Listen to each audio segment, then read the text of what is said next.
Olivier Becht pour le groupe Agir Ensemble.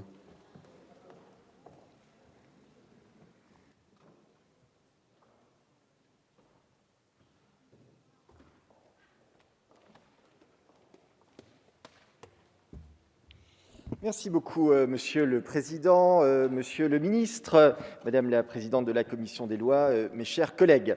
Nous sommes donc réunis cet après-midi pour voter la prorogation de l'état d'urgence sur un texte qui proroge donc l'état d'urgence jusqu'au 1er juin et le régime de l'état d'urgence possiblement jusqu'au 31 décembre de cette année. Je l'ai dit tout à l'heure dans les explications de vote sur les motions de rejet, on va le dire tout de suite, évidemment, il faut proroger l'état d'urgence. Dans la situation sanitaire actuelle de notre pays, il serait irresponsable de revenir au régime du droit commun, c'est-à-dire de ne pas avoir d'outils qui permettent de combattre le virus au quotidien. Pour autant, le groupe Agir Ensemble souhaite une évolution de notre stratégie sanitaire. Nous ne pouvons pas, Monsieur le Ministre, donner tous les 3 ou 4 mois de chèque en blanc au gouvernement sans débattre du fond de cette stratégie sanitaire. Et ça devient important. Ça devient important, et cela pour deux raisons.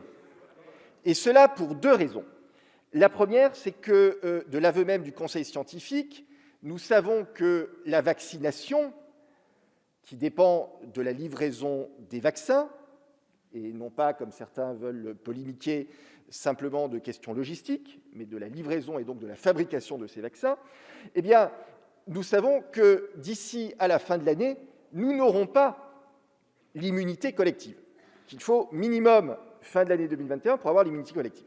La deuxième raison, c'est que nous avons aujourd'hui des variants qui circulent, des mutations, notamment la mutation dite brésilienne, E484K, dont certains s'interrogent sur la résistance possible au vaccin.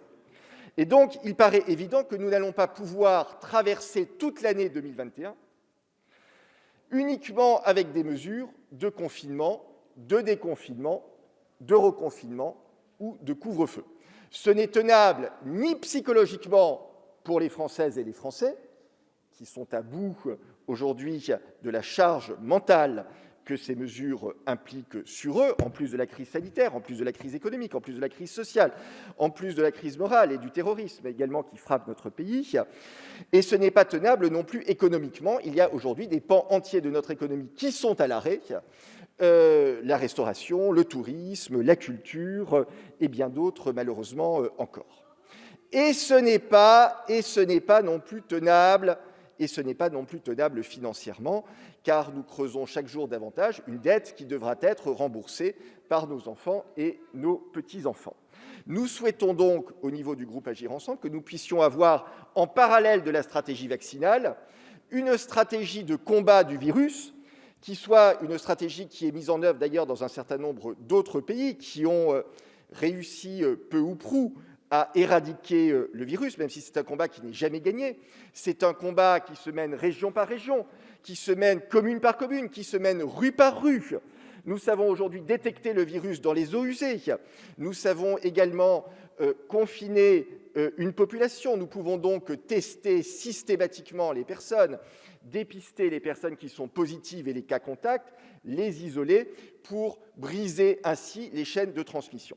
C'est donc ce que nous demandons aujourd'hui au gouvernement en tant que députés du groupe Agir Ensemble, c'est de pouvoir discuter, débattre de cette stratégie ensemble pour voir en parallèle à la vaccination ce que nous pouvons faire pour mener une véritable guerre à ce virus, c'est-à-dire tenter de l'éradiquer de notre territoire national, y compris s'il le faut en fermant de manière transitoire les frontières ou avec des contrôles extrêmement stricts, avec tests PCR et quarantaine stricte et contrôlée, et pas simplement des attestations sur l'honneur, excusez-moi, mais pour faire en sorte que nous ne soyons pas contaminés par d'autres variants qui pourraient mettre en danger la situation sanitaire de notre pays.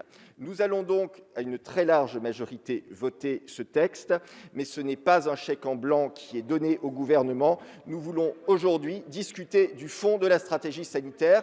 Nous pensons que notre pays peut gagner cette guerre Nous avons dans le passé connu un certain nombre de moments difficiles dans notre histoire, celui-ci en fait partie, mais nous avons aussi par le passé montré qu'à chaque fois, nous savons nous relever, nous savons combattre et nous savons gagner la guerre. Merci. Je vous remercie. La parole est à monsieur